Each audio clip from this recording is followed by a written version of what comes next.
عاملين ايه؟ ايه الاخبار؟ النهارده فيديو جديد وانا بلف كده في اليوتيوب كده شفت حاجات غريبه جدا. ده غير طبعا الترندات المصريه اللي بتجيب المراره، ولكن المره دي انا شفت واحد اجنبي. ده شيء كويس، ده يبين لك ان احنا مش متقدمين زيهم ولا ايه ده؟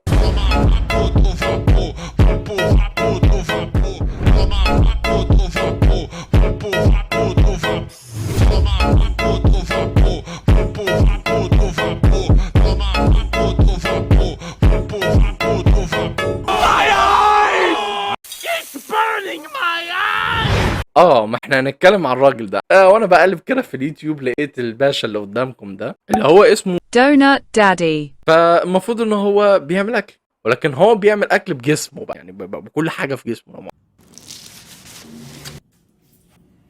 وقبل ما نبدا الفيديو ما تنسوش لايك وسبسكرايب للقناه وفعل زر الجرس لكل جديد من احنا بنعمله. واعمل شير الفيديو، الشير بغيرك، وحضر مشروبك اكلك شربك فازلينك. يعني معلش، المهم كمل الفيديو لحد الاخر عشان عندنا مشاكل كتير في حوار ساعات المشاهده، واتمنى ان هي تتحل. ويلا نخش في الفيديو. حبي عارف ما تريدين. ما عادش بيقف بلبلي، ما عادش بيقف بلبلي، ما عادش بيقف بلبلي، وكان واقف على طول. طبعا احنا جبنا مع بعض فيديو كده ظريف ليه، اللي هو بيقول لك افضل لحظات، فيلا نشوف. ما مش هنخسر حاجه، يلا بينا. ايه ده الله الله الله. هو كان بادئ كويس، ايه اللي حصل؟ ركز يمكن مفيش حاجه، يمكن انت الغريب.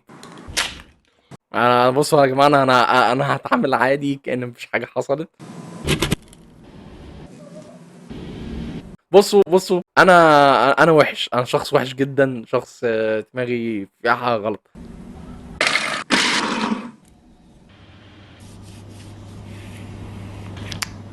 ايه ده انت بتفتح كيس ولا بتعمل ايه ده؟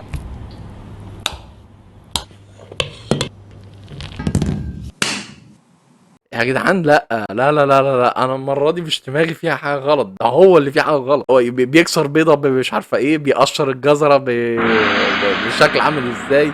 بصوا يا جدعان، يبقى كده صح بقى، يبقى هو اللي عنده حق واحنا اللي غلطانين. اي حد بيفتح كيس زبده او ايا كان لازم تحط صباعك الاول، بعد كده تخرج، بعد كده نبدا نفتح بقى ونتكلم مع بعض. ايه ده؟ ايه الهبل ده؟ عادي، خلي بالكم العيال الصغيره بتعمل كده. ايه ده؟ ايه ده فين اهل البرتقانه دي؟ في ايه ده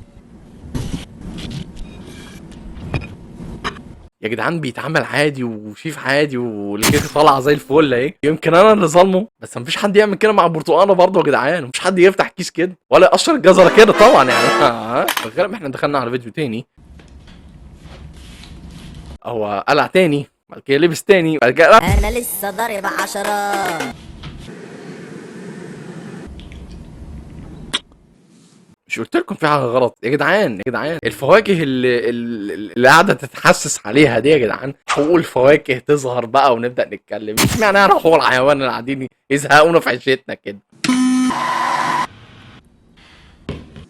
انا في كلام عايز اقوله تاني، بس انا متاكد ان الفيديو ده مش هيظهر للنور لو حصل كده. ما هو يا جدعان، ما هو كسر البيضه عادي يا جدعان. ليه المره اللي فاتت كان كسر البيضه بالاسلوب الغريب ده؟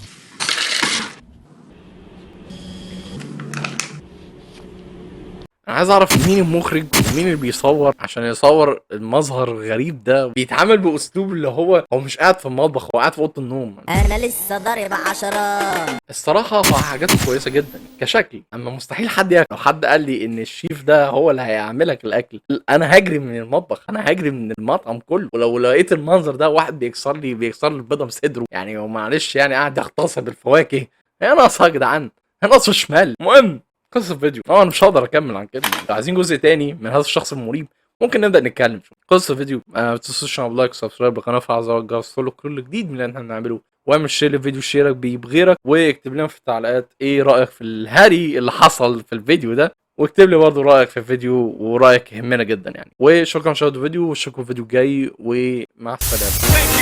Thank you. Get fucked to kind.